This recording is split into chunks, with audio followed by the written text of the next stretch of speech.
prostrating myself before you with the scintillating aspect of conversational English, paraphrasing. To begin with, let me verbalize what slapping paraphrasing is. Predominantly, paraphrasing is inseminating for someone who has rhapsodized not only by neologizing, but also by contemplating on its quintessence or process. So, instead on that, paraphrasing is made up as an indispensable trance of effective communication and active listening. It exudes that you lost into what they're driving at. When we interpret or paraphrase, it bears testimony to our paying heed to their message. We ruminate or contemplate on the quintessence or process or essence or thought what someone has rhapsodized. We just don't maintain a masquerade of polite interest. So basically ये paraphrasing होता क्या है? Paraphrasing is inseminating for someone has rhapsodized. Rhapsodized. Paraphrasing is inseminating, repeating what someone has rhapsodized. किसी ने किसी बात को किसी की कही हुई या लिखी हुई बात को अपने भाषा में बोलना, खुद का शब्दों का इस्तेमाल करके फिर से उसे दोहराना, उसी बात को कैसे, नॉट ओनली बाय न्यूरोलाइजिंग, सिर्फ उसका सिर्फ उस वर्ड्स का सिनोनिम यूज करके नहीं, but also by contemplating on its quintessence और क्रोचेट, बल्कि उसकी कही हुई या लिखी हुई बात का मतलब समझना, उसकी एसेंस, उसकी थॉट समझना, उसी थॉट को समझ के उसको अपने भाषा में फिर से रिपीट करना है, उसे फिर से अपने भाषा में अपने शब्दों का इस्तेमाल करके लिखना है, उसे बोलना है। उसी प्रोसेस को कहते हैं paraphrasing. Paraphrasing is inseminating what someone has rhapsodized not only by neologizing but also by contemplating on its quintessence and process. Next, we could resort to a smorgasbord of techniques. We could use a variety of techniques. Smorgasbord means a variety of techniques to paraphrase or interpret. हम बहुत सारे techniques का इस्तेमाल कर सकते हैं paraphrase या interpret करने के लिए इन एन अफाब्रस way, in a creative way. अफाब्रस means creative way, like changing the structure of the sentence. Sentence का स्ट्रक्चर चेंज करके किस तरीके से हम पैराफ्रेज कर सकते हैं, कौन को किस किस टेक्निक को अपनाना चाहिए। सेंटेंस का स्ट्रक्चर चेंज करना बाय न्यूलोजाइजिंग, उसका कोई भी वर्ड को किसी ने बोला उसके वजह से कोई और दूसरे वर्ड का इस्तेमाल करना, neologizing and changing the voice from active to passive और वाइस वर्सा। अगर वो सेंटेंस एक्टिव वॉइस का एक्टिव का हो तो उसे हम पासिव वॉइस में कन्वर्ट करेंगे, अगर वो सेंटेंस पासिव का हो तो उसे हम एक्टिव में कन्वर्ट करेंगे। This could outright transmogrify the sentence.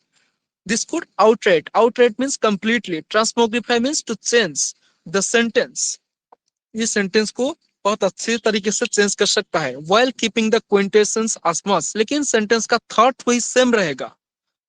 तो ऐसे तरीके से करने से उसका थॉट को समझ के अपने भाषा में से बोलना, उसका सेंटेंस का स्ट्रक्चर चेंज करके उसके जगह दूसरे वर्ड का इस्तेमाल करके, तो ये चेंज करने से थोड़ी ना उसका मतलब बदल जाएगा, उसका मतलब वही सेम रहेगा, उसका थॉट, उसका एसेंस वही सेम रहेगा, लेकिन बस उसको अपने भाषा में बोलना है, उसका स्ट्रक्चर चेंज करना है, उसे कहते हैं paraphrasing.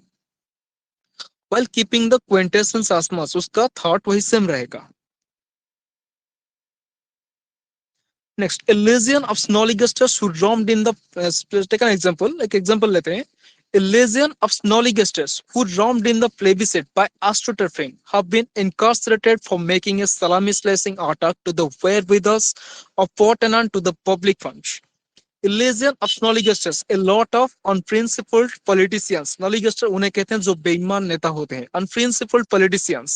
A legion of means a lot of snolligusters or a lot of unprincipled politicians who roamed in the plebiscite. Romp in means to win, जीतना. In the plebiscite means election. By astroturfing means झूठे प्रचार या झूठे वादा करके लोगों से जीतना। मतलब आप इलेक्शन के टाइम में देखे होंगे, चुनाव के वक्त कैसे नेता लोग कहते हैं कि हम ये कर देंगे, हम वो कर देंगे, बहुत सारा चीजें कर देंगे जो आज तक किसी ने नहीं किया हो, उसी तरीके को कहते हैं एस्ट्रोटर्फिंग, झूठे वादा करना लोगों से। तो वो नेताओं के बारे में बात हो रही है। हैव बीन इनकार्सरेटेड, उन्हें गिरफ्तार किया गया है। फॉर मेकिंग ए सलामी स्लाइसिंग अटैक। सलामी स्लाइसिंग का मतलब होता है, मतलब देखिए कोई भी चीज हो, कोई भी अमाउंट हो, उसको छोटे छोटे अमाउंट में से पहले से चोरी करना, जैसे कि उस अमाउंट में जो कमी का जो कमी हो रहा है, जो चेंज हो रहा है उस अमाउंट में, वो किसी को नजर ना आए। मान लीजिए आपके पास राइस का प्लेट है और उस प्लेट में से बहुत सारा राइस का ग्रेन्स है। उन राइस ग्रेन्स में से मैं आप जब आपका नजर कहीं और था, जब आप कहीं और आपको आप किसी और के बारे में सोच रहे थे, आपका ध्यान कहीं और था, मैं उसी दौरान किया कि आपके प्लेट में से राइस का एक ग्रेन चुरा लिया। राइस का एक ग्रेन, आपके थाली में बहुत सारा राइस का ग्रेन है, मैंने बहुत सारा राइस ग्रेन में से एक राइस का ग्रेन चुरा लिया। जब आप अपने थाली में फिर से देखेंगे क्या आपको पता चलेगा मैं आपके थाली में से एक राइस का ग्रेन चुराया है। अगर मैंने इससे एक एक करके छोटे छोटे अमाउंट में से करके मैं आधा घंटा तक आपका थाली में से उस राइस के ग्रेन्स को चोरी करूं, तो मैं उसमें से आधा चावल मेरे पास मैं कलेक्ट कर लूंगा। जो तो आप तभी आपको पता चलेगा कि किसी ने चोरी कर रहा है, कोई चोरी कर लिया है। लेकिन जो पहले मैंने एक राइस का ग्रेन, दो राइस का ग्रेन ऐसा ले रहा था, क्या आपको पता चल रहा था कि किसी ने चोरी कर रहा है? तो उसी तरीके से चोरी करने को कहते हैं सलामी slicing. Salami slicing attack to the wherewithals appertaining to the public fund. Appertaining is an adjective, it means belonging. Wherewithals means resources या money. जो पब्लिक फंड का जो पैसा होता है उस लोग उसको चोरी करने की वजह से उन्हें गिरफ्तार किया गया है, उन नेताओं को। तो इसे हम कैसे पैराफ्रेज करेंगे? So let's have a look at it. We could paraphrase it. The police is said to have arrested a lot of unprincipled politicians.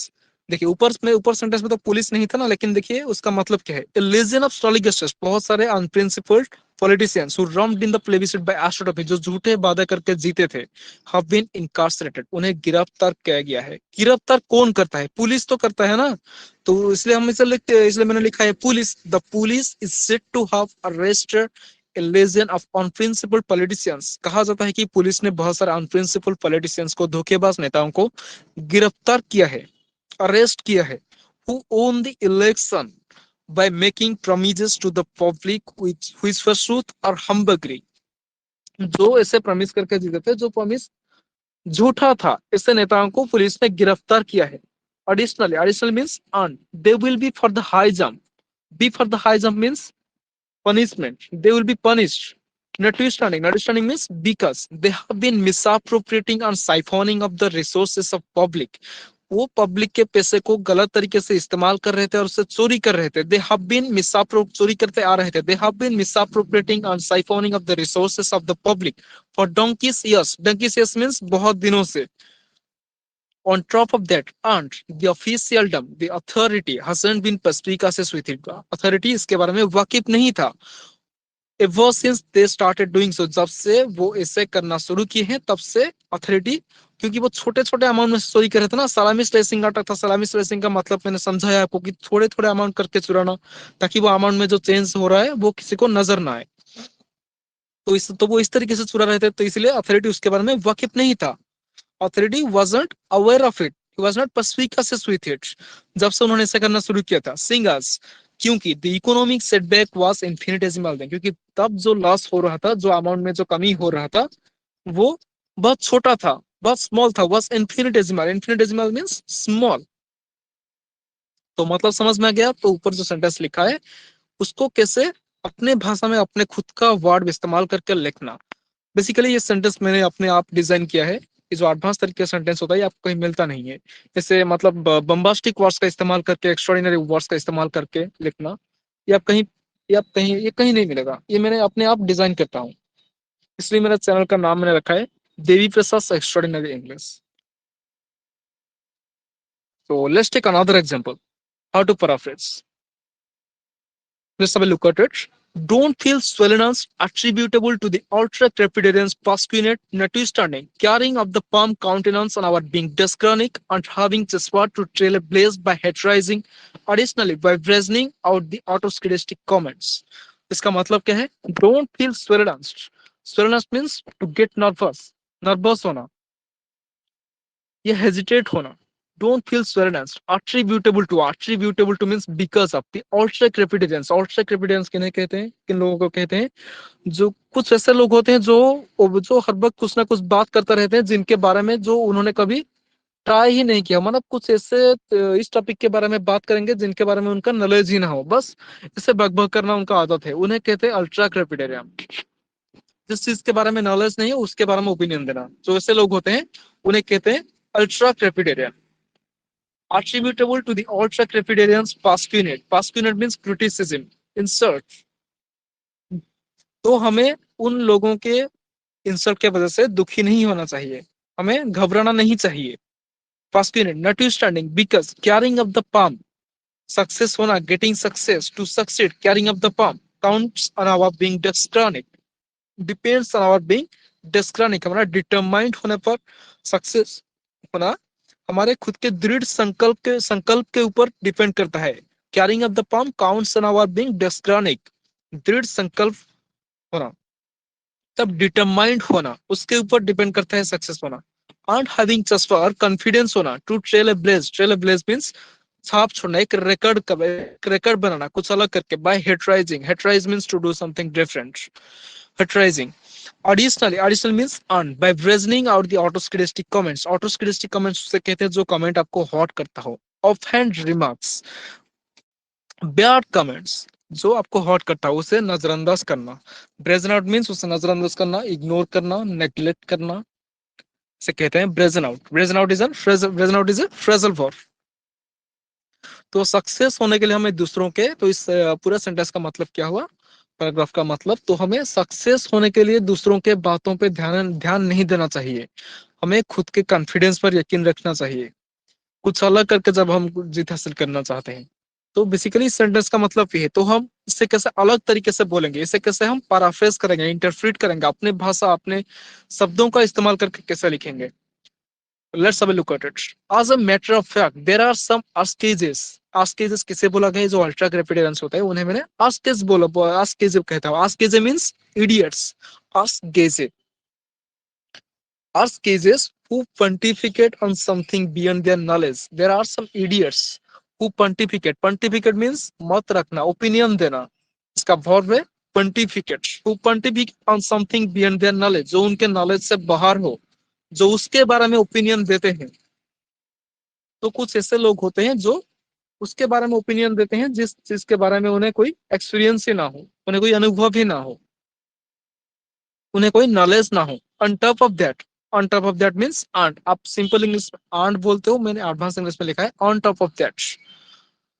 They dampen and affront those, they dampen means discourage and affront means insult, criticize, वो उन्हें discourage करते हैं, उन्हें criticize करते हैं। Those who desiderate to chuck of the Nephlus ultra, to those who desiderate means desire, want, those who want to suck up the Nephlus ultra of success, जो success का highest point को पाना चाहते हैं, achieve करना चाहते हैं। To chuck up means to achieve the ne plus ultra means highest point of success, success का हाईएस्ट पॉइंट को आप अचीव करना चाहते हैं। ये लोग उन्हें डिस्करेज करते हैं, क्रिटिसाइज करते हैं, इंसल्ट करते हैं।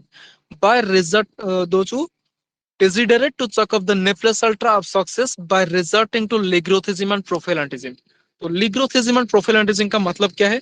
लिग्रोथिज्म मींस अपने कंफर्ट जोन से निकल के कुछ अलग करना, मतलब जैसे आम लोग करते हैं ना, उस तरीके से ना करके अपने कंफर्ट जोन में से बाहर निकल के कुछ अलग करके जीत हासिल करना, सक्सेस पाना, उसे कहते हैं लिग्रोथिज्म। उस कला को कहते हैं to work hard by getting out of your comfort zone, उस तरीके को, उसी आग को कहते हैं लिग्रोथिज्म, उस कला को, उस टैलेंट को कहते हैं लिग्रोथिज्म। ऑन प्रोफेलेंटिज्म मींस फेलियर को एक्सेप्ट करके फिर से बार बार कोशिश करके जीत हासिल करने की कला को कहते हैं प्रोफेलेंटिज्म। एक्सेप्टिंग फेलियर को एक्सेप्ट करना और उससे सीख के बार कोशिश करके जीत हासिल करना, उस कला को कहते हैं प्रोफेलेंटिज्म। Ergo means so, or therefore. We don't feel obliged to be wordsmiths. We don't feel obliged to be wordsmiths, or we shouldn't be sad. हमें दुखी नहीं होना चाहिए. In the face of means in spite of. Such Neanderthals picking up the causes against us. Such Neanderthals उन्हें कहते हैं जो कुछ क्रिएटिव चीजों के अगेंस्ट में होते हैं, उन्हें कुछ नया चीजें अच्छा नहीं लगता है, वो सिर्फ पुराने चीजों में खोए रहते हैं, उन्हें कहते हैं नियंडरटल। तो ये जो नियंडरटल होते हैं, जो हम वो हमारे अगेंस्ट में निकलते हैं, उसके बावजूद भी हमें दुखी नहीं होना चाहिए। We don't feel obliged to be wordsmiths or we shouldn't be sad in the face of, in spite of such Neanderthals picking up the cudgels against us. तो उनका हमारे खिलाफ निकलने के बावजूद भी हमें दुखी नहीं होना चाहिए।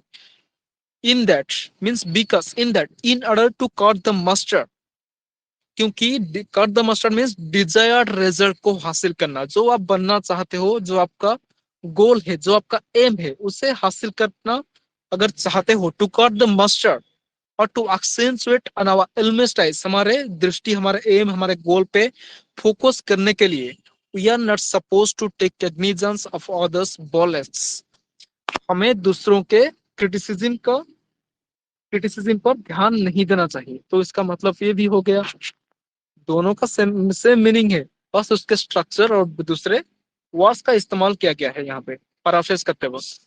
उसका स्ट्रक्चर, उसका एसेंस समझ के कुछ और अलग लिखना है, उसी उसे कहते हैं पैराफ्रेजिंग। समझ में आ गया? Let's take another example. If I had commodo conquest, I would have scooped up that astronomical and thresonical car. If I had Commodore conquest means to earn money. यहाँ पे थर्ड फॉर्म का इस्तेमाल हुआ है Commodore conquest. If I had Commodore conquest, अगर मैं पैसा कमाया होता, I would have scooped up that astronomical and thresonical car. तो मैं वो scoop up means खरीदना, to buy something, scoop up, a phrasal verb. I would have scooped up or bought that astronomical. Astronomical means expensive, महंगा, and thresonical means luxurious car. अगर मैं पैसा कमाया होता तो मैं वो महंगा और लग्जरियस कार खरीद लिया होता। इसका मतलब समझ में आ गया? तो हम इससे कैसे पैराफ्रेज करेंगे, हम इसे कैसे दूसरे तरीके से लिखेंगे? How we could paraphrase it, let's have a look at it. In de facto, असल में I am a malcontent and brassic person in that I don't command conquest. तो इसका मतलब क्या हुआ? इन डिफैक्टो, असल में I am a malcontent and brassic person in that I don't command conquest. मैं गरीब इंसान हूँ, malcontent मींस गरीब और brassic मींस जिसके पास कुछ पैसा नहीं होता, दोनों का मतलब सेम ही है। I am a malcontent and brassic person in that I don't command conquest. मैं गरीब इंसान हूँ क्योंकि मैं पैसा नहीं कमाता हूँ। इसका मतलब ये भी हो गया, if I had command conquest, अगर मैं पैसा कमाया होता। तो इसका मतलब ये भी है क्योंकि मैं अभी मैं रोजगार नहीं करता हूँ, पैसा नहीं कमाता हूँ, आई डोंट अर्न मनी, इसलिए मैं गरीब इंसान हूँ। In de facto I am a malcontent and brassic person in that I don't command conquest. मैं गरीब इंसान हूँ क्योंकि मैं रोजगार नहीं करता हूँ। In that means because, in that I don't command conquest because I don't earn money. ergo means so, or therefore affording this exorbitant and lascivious car.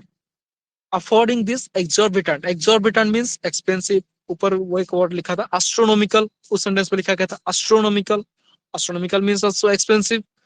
यहाँ पे इस्तेमाल किया गया है exorbitant वर्ड का, exorbitant and lascivious car. Lascivious means attractive or thrasonical or luxurious. Lascivious car, ergo affording this exorbitant and lascivious car isn't plain selling for me. Plain selling means easy. इसीलिए मैं, क्योंकि मैं गरीब इंसान हूं, मैं रोजगार नहीं करता हूं, मैं ज्यादा पैसा नहीं कमाता हूं, तो इसीलिए उस महंगा और अट्रैक्टिव लग्जरियस कार को अफोर्ड करना मेरे लिए पॉसिबल नहीं है, मेरे लिए इजी नहीं है। It's not plain sailing for me, it's not easy for me. I cogitated, इसलिए मुझे लगता है, I cogitated, I think I afford this car when it will be a cold day in July. मुझे लगता है मैं इस कार को कभी अफोर्ड नहीं कर पाऊंगा। देखिए यहाँ पे एक इडियम लिखा गया है, a cold day in July. I cogitate means think, I think I afford this car when it will be a cold day in July. A cold day in July means never. अब इस idiom का मतलब समझे, a cold day in July literal meaning क्या है? देखिए, a cold day in July, जुलाई में कभी ठंड का मौसम होता है क्या? जुलाई में तो बहुत धूप होता है, तो इसलिए जुलाई में कभी भी ठंड ठंड का मौसम नहीं होगा, तो इसलिए इसका मतलब है never. A cold day in July means never. तो इस पूरे सेंटेंस का मतलब क्या हो गया? I cogitated, I afford this car when it will be a cold day in July. इसका मतलब क्या है? I can never afford this car, मैं इस कार को कभी अफोर्ड नहीं कर सकता। I afford this car when it will be a cold day in July, क्योंकि मैं गरीब इंसान हूं, मैं ज्यादा पैसा नहीं कमाता, आई डोंट अर्न मनी, इसलिए इस महंगा और लग्जरियस कार को अफोर्ड करना मेरे लिए इजी नहीं है। मुझे लगता है मैं इस कार को कभी अफोर्ड नहीं कर पाऊंगा। तो दोनों का मतलब सेम हुआ ना, ऊपर जो सेंटेंस लिखा है, if I had commodore conquest I would have scooped up that astronomical and thresonical car, इसका मतलब भी सेम है, बस उसका मीनिंग को समझ कर मैं दूसरे तरीके से खुद का वर्ड्स का इस्तेमाल करके लिखना है, उसका स्ट्रक्चर चेंज करके हमें लिखना है, उसे कहते हैं paraphrasing. Galvanizing you to ease into this advanced lesson to brush it up the level of your English. Thank you.